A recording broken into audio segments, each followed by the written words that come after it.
¿Quieres vender más? No le des muchas opciones a tu cliente. Parece absurdo, pero mientras más opciones tiene, menos decide. Explico por qué y cómo solucionarlo. El cerebro humano odia decidir cuando hay demasiadas opciones. Esto se llama parálisis por análisis. Cuando el cliente ve muchas alternativas, piensa, si me equivoco, en lugar de elegir, no elige nada. Eso hace esto para que tomen decisiones más rápido. Reduce las opciones. En vez de 10 alternativas, da 2 o 3 máximo. Usa frases claras. No digas, mira todas estas opciones. Mejor di, esta es la mejor opción para ti.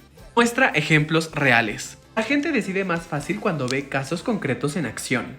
Si simplificas, vendes más y más rápido. Menos opciones igual a más decisiones. Sígueme para que te cuente más consejos.